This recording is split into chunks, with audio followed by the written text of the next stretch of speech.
When the refresh Hilux and Fortuner was unveiled in 2020, it was only natural for all of us to think that the refresh Innova will not be far behind.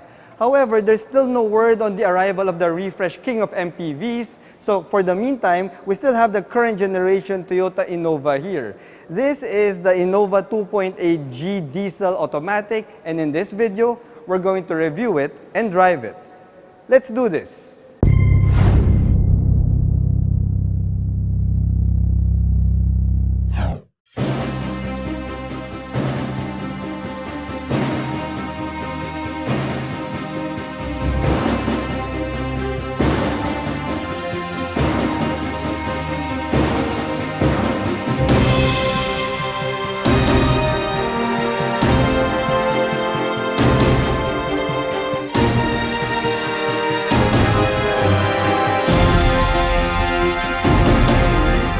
Hello guys, I'm Reagan and welcome back to another car review. If you're new to my channel, I hope you hit that subscribe button and become part of the Reagan Strides family. If you're my subscriber already, thank you so much for your support by watching this video. I also hope that you give it a like. Also, special thanks to Toyota Valenzuela for this awesome opportunity to feature and drive the Toyota Innova 2.8 G Diesel AT. If you're within the area of Valenzuela and you have a need for a Toyota, head on down here to Toyota Valenzuela and check them out. If you have any inquiries at all for any Toyota vehicle, you may also contact the person in my description below.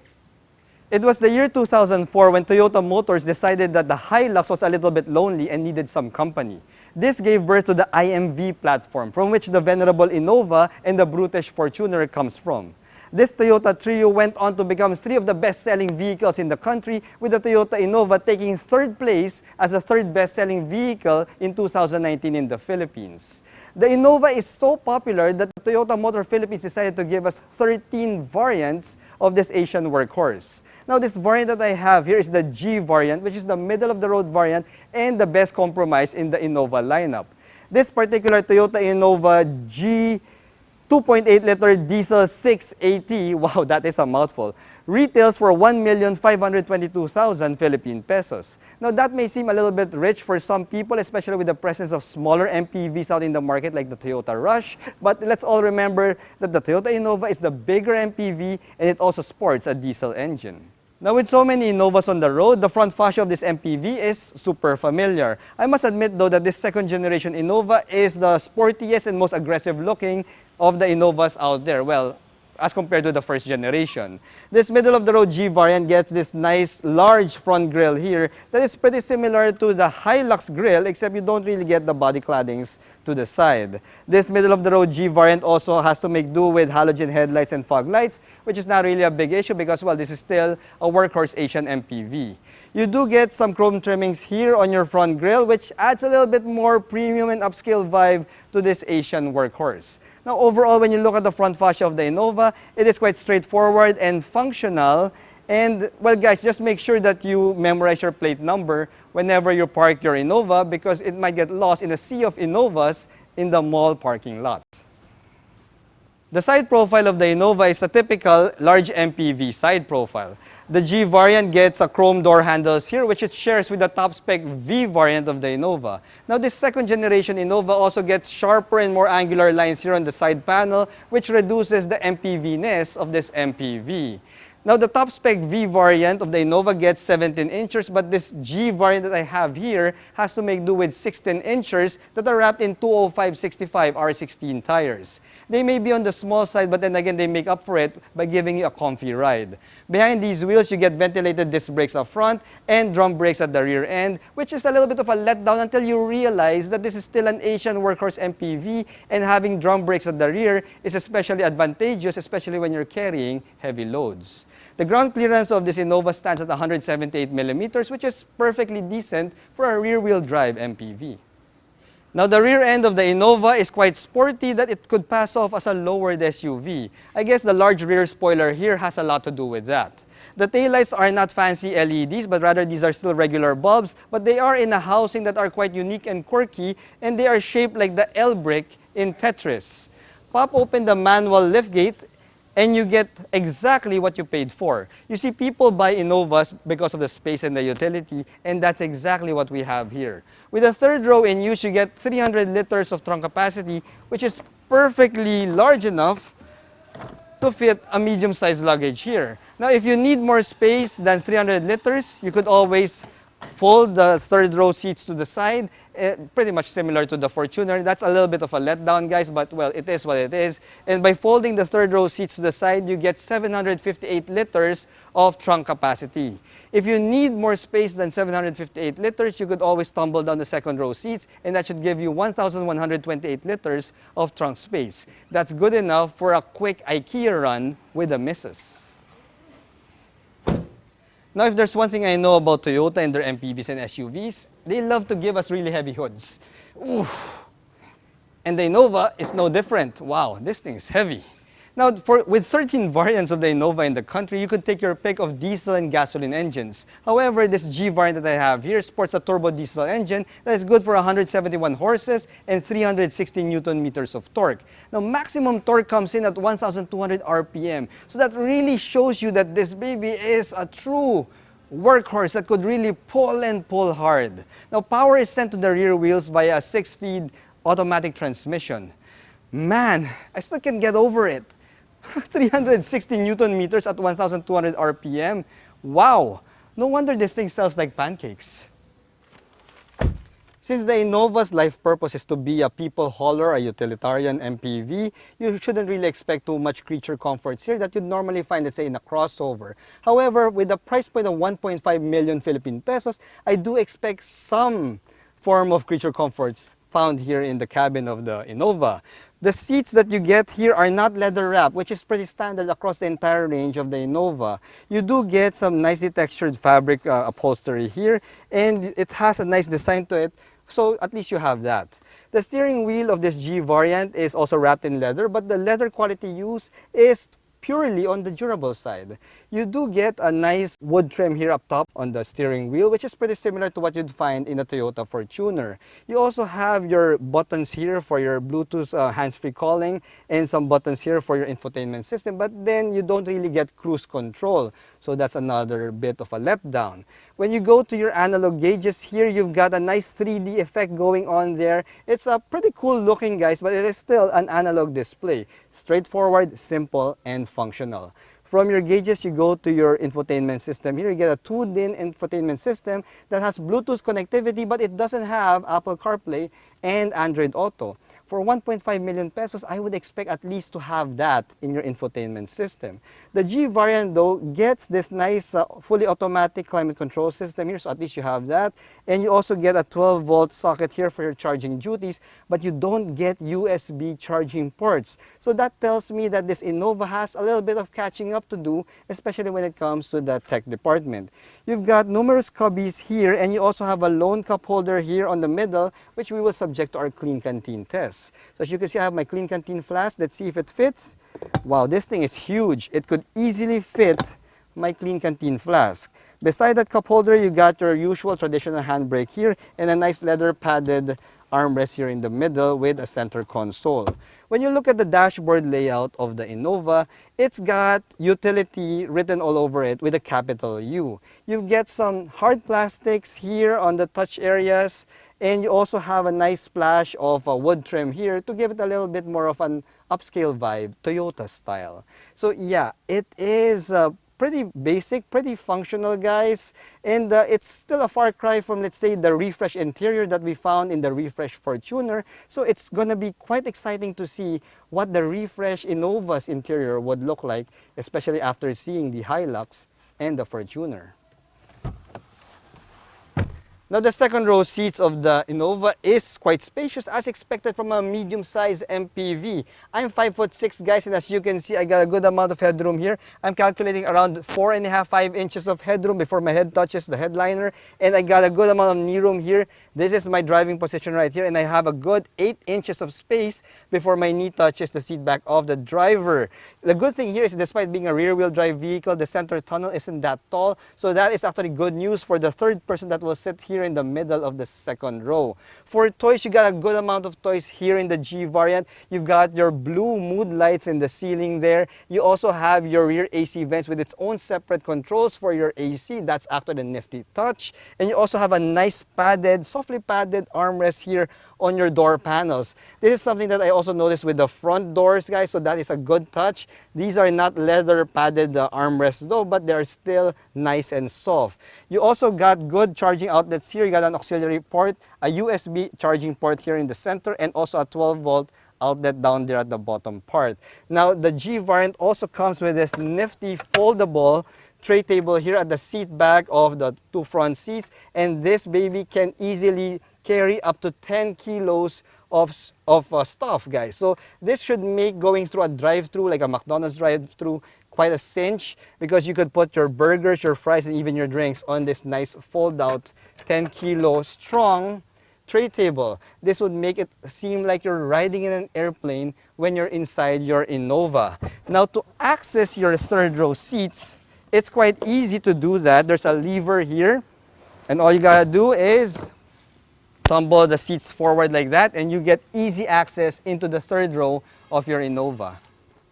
Alright, so I'm seated here in the third row seats of the Innova, and being a medium-sized MPV, I would expect that the third row seats would be a little bit more on the spacious side, and I would be right. I'm 5'6", guys, and as you can see, with the second row moved a little bit forward to give me a little bit more leg room here, but they still have a decent amount of leg room up front. I could still get around 5 inches of knee space before my knee touches the seat back of the second row. My headroom space is around 3 inches, so for somebody who's 5'6", 5'7", this is actually pretty decent, even for a long drive. But if you are north of 5'10", well, you better sit up front, baby, because wow, this will be pretty cramped if you're above 5'10".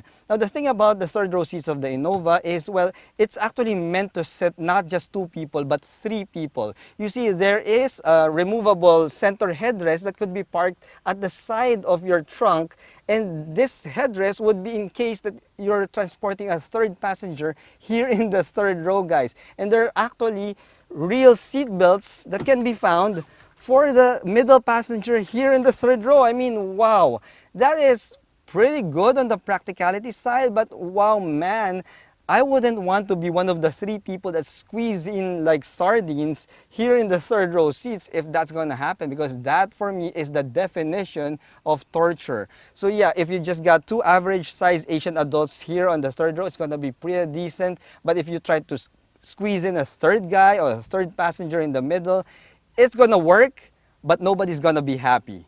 Now, let's head over back to the driver's seat and test out this Innova in the Toyota Valenzuela complex to see how it performs in parking lot speeds. Alright guys, so we're now behind the wheel of the Toyota Innova 2.8 G Diesel automatic, and we are still inside the Toyota Valenzuela complex. I really couldn't take this out, and it's not like I want to take this out, guys, because I am shooting this right before the Christmas rush, and man, the traffic outside is hell with a capital H. If you're familiar with Manila traffic, you would know and understand what I mean by Christmas rush traffic here in our country. But anyway, guys, so we're just going around in parking lot speeds here, and I'm going to share with you how it feels like, at least in a parking lot setting. First up, visibility. The visibility of the Innova is as expected from an MPV, and you've got a nice wide visibility up front. You've got nice large windows to your sides. So yeah, you would not have a difficult time driving this thing. And that's one of the good things that I love about these Innovas. You know, these vehicles are so easy and so familiar to drive. Maybe it's because, well, there's so many of them on the road, yeah, but Toyota made it so hassle-free to drive these, these beasts, these Innovas. So yeah, visibility, awesome. When it comes to the seats, though they're not wrapped in leather, are quite supportive. They're quite comfy. It's not gonna give you, a bum ass at the end of a long drive. Even if we're just driving around in Toyota Valenzuela, I could already feel that the seats have a good amount of cushioning and support to them. So despite having only fabric for upholstery, these seats are very comfortable, guys. Now, when it comes to the steering feel of the Innova, well, the Innova steering is quite hefty. It's not uber light like most of the electric power assist systems that we can be found now in most crossovers, but rather this is still sporting a hydraulic power assist system. So that's why the Innova's steering feel or power steering is, believe it or not, spot on. this is something that I truly love. It has a little bit of heft, a little bit more feeling, a little bit more feedback to it than the electric power assist systems that are so popular nowadays. And even if I'm driving in parking lot speeds like what I'm doing now, well guys, it's not gonna give me, a sore arms for driving this thing. This is a manly steering wheel, a manly steering system, and I love it. Now let's go up an incline to see what kind of grunt and acceleration that we can expect from this Innova diesel automatic.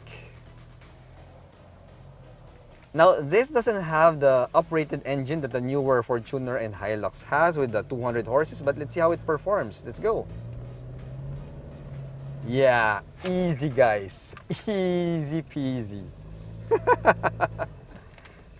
Just as what you'd expect from the king of MPVs, the Toyota Innova has no issues at all going up a steep incline, even if you have a full load of passengers and their luggage. This has a ton of low-end grunt to it, so that should make it truly a dependable workhorse. And the fact that it's diesel-powered plus it's a rear-wheel drive platform means that, yeah, going up inclines, it's not gonna break a sweat, guys. Now let's go down that same parking ramp and see how it performs when it comes to the braking department. Let's go down. All right. Yep. We're going a little bit hot here. As you can see, braking here on this painted floor surface, it's very dependable, guys. I must say, I kind of ran out of words to say there. The braking system of the Innova, spot on. Spot on. Of course, it's not what you'd expect, let's say, from the same brakes that you can get in a sports car. But yeah, the Innova, perfectly decent for everyday use. Now I'm going through some corners here and some curves.